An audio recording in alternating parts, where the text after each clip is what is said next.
Good afternoon, good evening, everyone. It's a pleasure to be here this morning to briefly talk about the work the UN country team is doing in Cambodia. We're currently implementing 3 investments from the SDG Fund, and specifically I'd like to refer to the work we do on the Global Accelerator, where we have an investment from $1.8 million from the SDG Fund, to how this work is going, and specifically, as Lisa mentioned, the role of the country team and also my specific role as resident coordinator in getting this over the line and the way we're implementing it.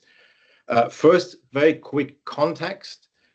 Cambodia is aiming to be a middle-income country by 2030. It's just entered its LDC graduation phase in January this year. It will graduate at the end of 29, a 5-year phase. It's also aiming at being a high-income country by 2050.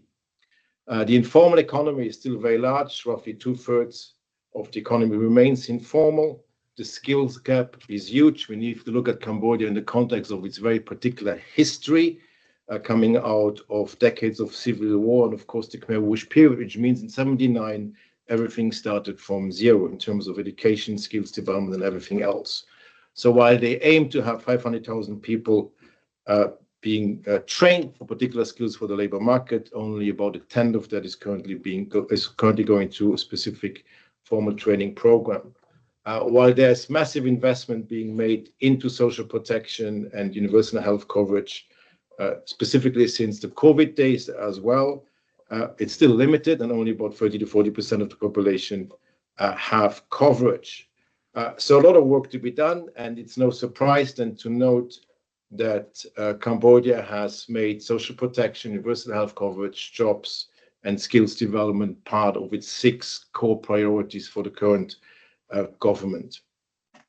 So that's just a little bit of context where we are at. Now, I'm not going to talk specifically about the content of the joint program that we have set up with the SDG Fund. If there's questions that I can answer them later, just to say that, and this is perhaps the first advantage of being in RC, we've been able to really mobilize the whole country team and align everything we do against these priorities of the government. And so we're fully aligned with the work the government wants to do.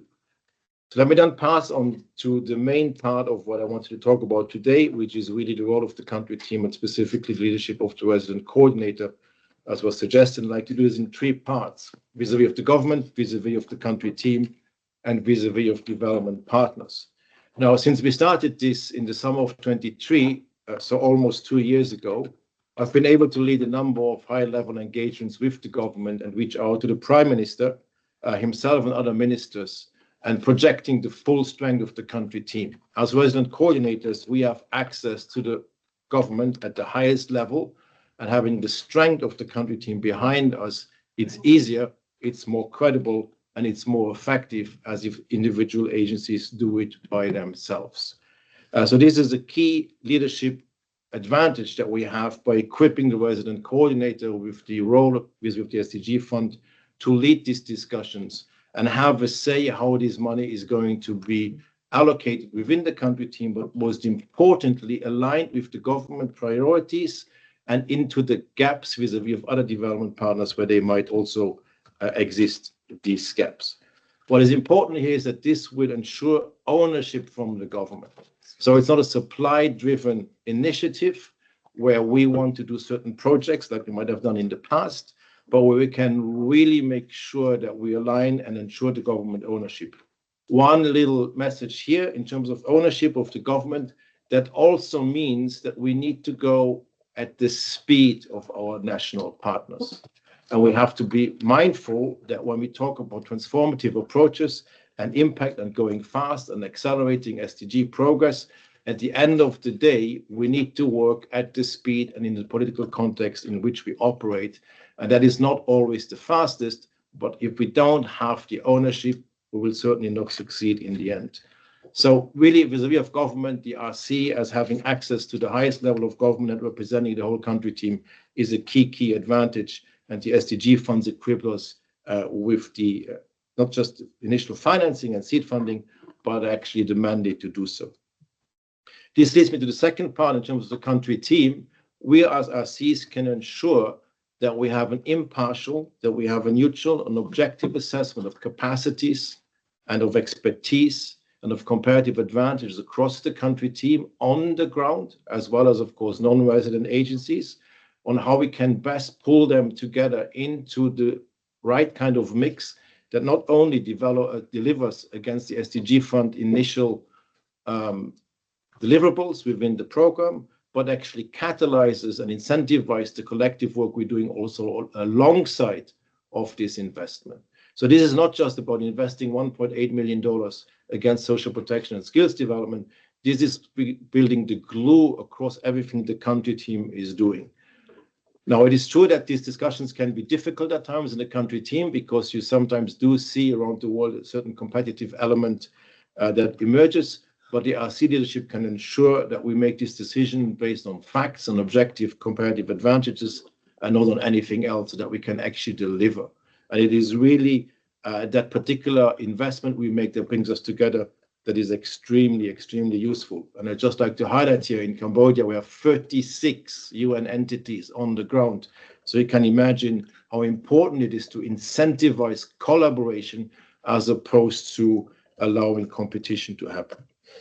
And then thirdly, vis-a-vis of development partners, once you have one UN actually aligned with the government to deliver on these very, very big agendas, we are much more credible to talk to the EU, to talk to the World Bank, to talk to the ADB, which are three of our key partners in Cambodia. And we have, of course, also in this space, the joint UN World Bank MGA Fund. And I want to go into details. What is important here is rather than having 6, 7, or 8 UN entities going individually to these partners, we now have a joint offer on jobs, on social protection, on skills development. And we're much more credible to align that work with the World Bank investments, with ADB investments, EU investments, or others. So all of this is, I think, pretty obvious, yet it is not always the norm. And it's not always the norm because we are not set up to deliver that way. And allow me, therefore, to spend the last couple of minutes, if I still have 2 minutes, to make a different kind of, not different kind, but a sort of Cambodia-centric pitch from the Cambodia experience on how to move forward. In the days of UN80, where we are cutting, budgets and staffing and looking at how to reconfigure the UN for the future, I'd like to highlight that 2 years ago, the UN has already, with its member states, put certain things in place that at the country level allow us to deliver very differently. We have 6 transitions, as they are called. One of these is in the space of jobs and skills and social protection, which is the one I'm talking about today, and where we had the investment from the SDG Fund and also from the MGA World Bank UN Fund. And this allows us to already today, at the country level, to work together as opposed to compete individually. And I'm not just talking about the UN here, because this cuts across all development partners and investment banks as well. We have been able, with this money, to get the government to agree at the prime minister level to a roadmap for job skills and social protection that would align the work of every single partner in Cambodia. And this is possible because of a small catalytic investment in the bigger scheme of things that allows us to position ourselves in this way. And I would really, really very strongly recommend to, what did you say? Don't stop us now? What's the song that you're mentioning? We have already an instrument in the SDG Fund along 6 transitions, which are identified because they have the highest likelihood of pulling all SDGs forward. And we are working, as I mentioned already, on 3 SDG Fund investment in Cambodia, plus with our own money doing 2 other ones.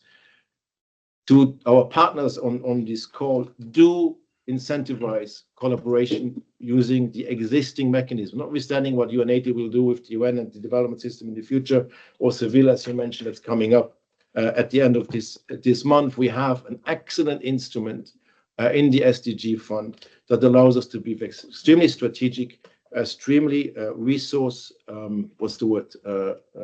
effective, and very catalytic in the way we can put together a program that mobilizes a huge amount of money in the right direction towards the government's priorities. So we can influence this with this, not just UN's work, but as I said, the work of all development partners by strengthening the government's ownership. So let me stop here. I'm happy to answer any questions.